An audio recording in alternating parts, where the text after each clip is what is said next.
कहानी की शुरुआत में हम एना नाम की एक लड़की को देखेंगे जिसे एक बस कंडक्टर से प्यार हो जाता है। इसके बाद क्या होता है, वो दोनों पब्लिक बस में सवारी करते हैं। एना अमीर लड़की थी लेकिन वो बस कंडक्टर की दीवानी थी। कहानी की शुरुआत होती है और हम स्कूल के बच्चे को रिहर्सल करते हुए देखते हैं। वहीं स्टेज के बैक में एरोल्ड अपनी दोस्त एला के साथ प्यार कर रहा था। तभी एरोल्ड की गर्लफ्रेंड यहाँ आ जाती है जिसका नाम जेना था। जेना इन दोनों के कार्यक्रम को देखकर इन पर बहुत गुस्सा होती है। ये सब देखकर एला का मूड बहुत खराब हो जाता है। वो एरोल्ड को रोकना तो चाहती थी लेकिन तब तक वो जा चुका था। एला के यहाँ सारे स्टूडेंट के सामने बहुत बेइज्जती होती है क्योंकि वो एरोल्ड के पीछे पीछे यहाँ तक आ गई थी। ये तो था एला का स्कूल लाइफ। अब एला आगे बढ़ चुकी है। वो अब एक सक्सेसफुल वेडिंग प्लानर है। साथ ही साथ वो अपनी बहन के साथ एक रेस्टोरेंट में भी रन करती है। एला अब काफी सक्सेसफुल थी लेकिन अभी भी उसके लाइफ में प्यार की कमी थी। इसके बाद एला रावण नाम के एक वर्कर को सेड्यूस करके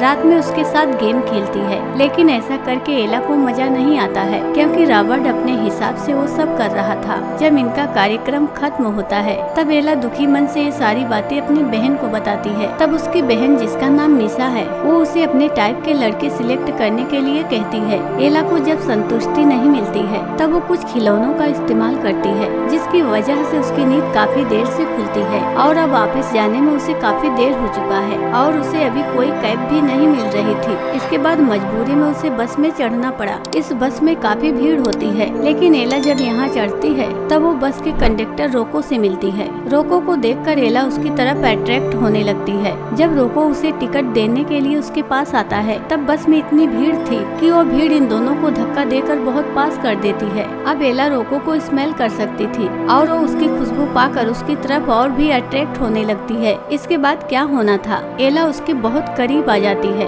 रोको को एला का ये अंदाज बहुत पसंद आता है। इन दोनों के बीच में प्यार हो रहा होता है। तभी एला का स्टॉप आ जाता है। एला जब अपने घर वापस आती है, घर वापस आने के बाद भी उसे रोको के साथ का वो सब फीलिंग्स याद आ रही थी। अगली सुबह मिसा एला को बहुत खुश देखती है और वो उसकी खुशी का राज उससे पूछती है। तब एला कहती है उसे कल पहली बार इतना अच्छा लगा था। वो रोको के बारे में सब कुछ मिसा को बताती है। तब मिसा उसे रोको को ढूंढने की सलाह देती है। इसलिए आज भी एला बस से ही वापस जाने का फैसला करती है। लेकिन उसकी किस्मत बहुत अच्छी नहीं थी क्योंकि आज रोको के जगह में कोई दूसरा कंडक्टर आया था जिससे एला को ये पता चलता है रोको अपने घर गया हुआ है। वहीं दूसरी ओर हम लोग रोको को उसके घर पर देखते हैं। यहाँ आकर वो अपनी बेटी माया और पत्नी कैथरीन से मिलता है। रोको और कैथरीन घर से बाहर रहते हैं और इन दोनों के बेटी होने के बाद भी इन दोनों ने अब तक शादी नहीं की है। रोको अपनी बेटी से बहुत प्यार करता था लेकिन कैथरीन उसे उतना भाव नहीं देती थी क्योंकि वो अच्छे पैसे नहीं कमाता था।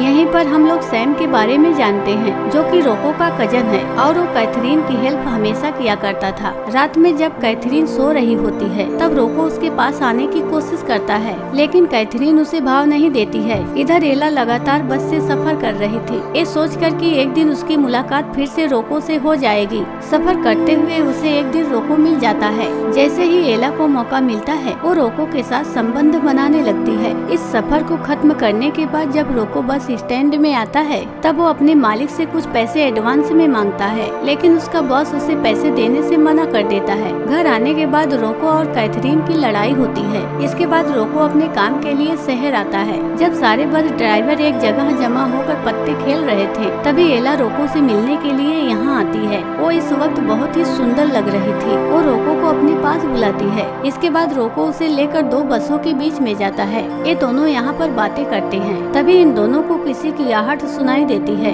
इसलिए दोनों बस के अंदर चले जाते हैं। इसके बाद रोको बस के अंदर जाकर एला के साथ संबंध बनाता है। सुबह को ब्रेकफास्ट बनाते हुए एला अपनी सारी स्टोरी मिसा को बताती है। एला को बहुत खुश देखकर मिसा उसे रोको के साथ रिलेशनशिप में आने के लिए कहती है। एला भी अब यही चाहती थी इसलिए वो रोको के साथ एक रेस्टोरेंट में मिलने के लिए जाती है। यहाँ रोको एला को सब कुछ सच बताता है। वो कहता है वो अपनी गर्लफ्रेंड के साथ लिव इन में रहता है और उन दोनों की एक 8 साल की बेटी भी है। ये सुनकर एला काफी सॉफ्ट हो जाती है। रोको अब ये सब खत्म करना चाहता था इसलिए वो इन सभी रिलेशन को तोड़कर यहाँ से जाने लगता है लेकिन एला उसका पीछा करती है और एक खाली सड़क में कोने में जाकर उसके साथ चिपक जाती है। रोको एला के साथ फिर से शुरू हो जाता है। रोको के इस परफॉर्मेंस के बाद एला बहुत खुश थी इसलिए रोको अब एला के साथ उसके घर पर शिफ्ट हो जाता है। एला एला जब ऑफिस से घर आती है तब रोको उसके लिए चिकन सूप बनाकर रखता है और वो अपने हाथों से उसे खिलाता है। खाना खाने के बाद रोको अपनी जबान का इस्तेमाल करते हुए एला को सेड्यूस करता है। कुछ देर बाद ये लोग लॉन्ग ड्राइव पर जाते हैं। बीच रास्ते में ही एला का मूड बन जाता है। कुछ देर बाद ये लोग घर आते हैं। रोको यहाँ पर फिर से एला की सवारी करता है। एला अब रोको के साथ बहुत खुश थी,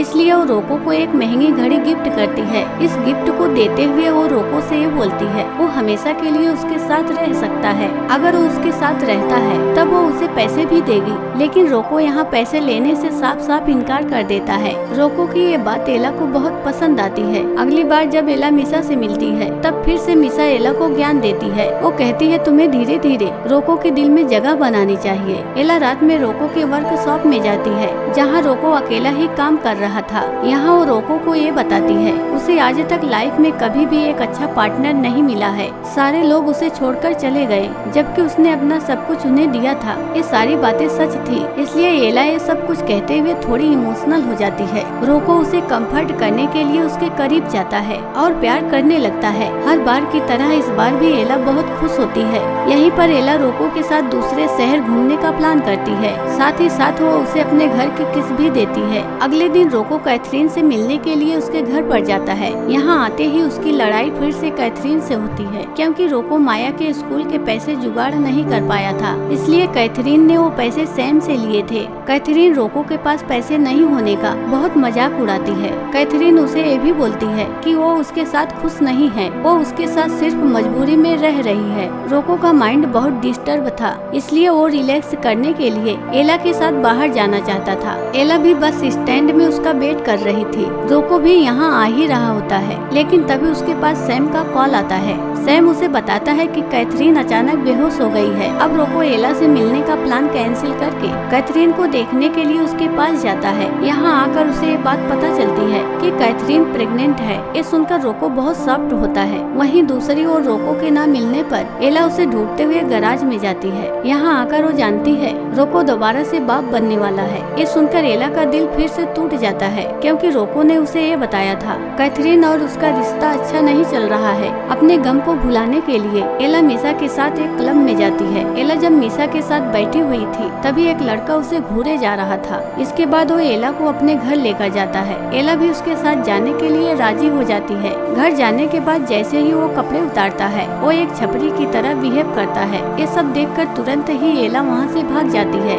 कुछ दिनों के बाद रोको एला से मिलने के लिए उसके घर पर आता है। यहाँ आते ही रोको उसे सॉरी बोलता है, क्योंकि वो उससे मिलने के लिए उस दिन नहीं आ पाया था, लेकिन अब वो उसकी वाइफ को छोड़कर इसके पास हमेशा के लिए आना चाहता है। इधर एला को उसके कैरेक्टर पर शक हो रहा था, क्योंकि उसका बेबी होने वाला है और वो ऐसे वक्त में अपनी गर्लफ्रेंड को छोड़कर उसके पास आया है। हो सकता है फ्यूचर में रोको उसके साथ भी वैसा करे। ये सब सुनने के बाद रोको बड़े ही शांति से एला को उसके घर की कीज उसे लौटा देता है। इसके बाद रोको बिना कुछ कहे वहाँ से लौट जाता है। रोको जब उसके घर से वापस जा रहा था तभी हम लोग फ्लैशबैक में देखते हैं रोको एक बार बिना बताए अपने घर में जाता है। वहाँ रोको ये देखता है प्रेग्नेंट होने के बाद भी कैथरीन उसके भाई सैम से लगी हुई है। ये देखकर रोको बहुत गुस्सा होता है। रोको को इतने गुस्से में देखकर सैम जल्दी से यहाँ से भाग जाता है और जाते हुए ये कहता है वो कैथरीन और माया का उससे ज्यादा ख्याल रखता है, जो कि सच भी है। कैथरीन भी बहुत गुस्सा होती है और वो रोते हुए रोको को ये बताती है मेरे पेट में जो बच्चा है वो सैम का है और अब वो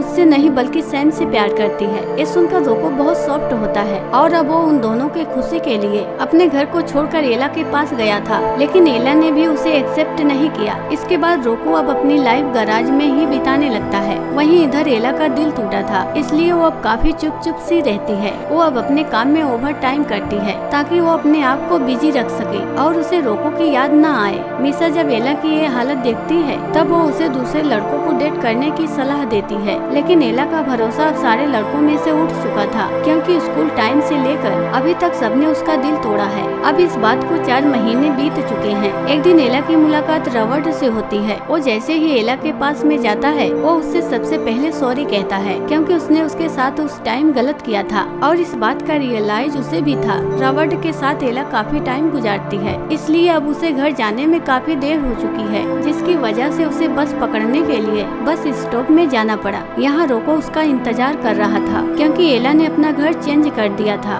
जिसके बाद से रोको यहीं पर रोज उसका इंतजार किया करता था। रोको आज सब कुछ एला को बताता है कि उसके गर्लफ्रेंड ने उसके साथ क्या किया। उसके गर्लफ्रेंड और उसके कजन के बीच में अफेयर चल रहा था, इसलिए उसने सब कुछ एला के लिए छोड़ दिया और वो कई महीनों से एला का यहीं पर वेट कर रहा था। ये सारी बातें सुनने के बाद भी एला रोको को माफ नहीं करती है, क्योंकि वो सोचती है रोको को ये सारी बात पहले ही उसे बता देनी चाहिए, तब शायद एला को इतना दुख नहीं सहना पड़ता, जो कि वो 4 महीनों से सहती आ रही है। जिसके बाद वो उसे गुड बॉय बोलकर यहाँ से जाने लगती है, लेकिन तभी एक बस यहाँ से गुजरती है, जिसके बाद ये लोग दौड़कर एक दूसरे के पास आते हैं और ये दोनों फिर से एक हो जाते हैं। इन दोनों के मिलन के साथ ही एक कहानी यहीं पर खत्म हो जाती है। दोस्तों, वीडियो अच्छी लगी हो तो वीडियो को लाइक कीजिए और चैनल को सब्सक्राइब कर लीजिए। मिलते हैं नेक्स्ट वीडियो में, तब तक के लिए धन्यवाद।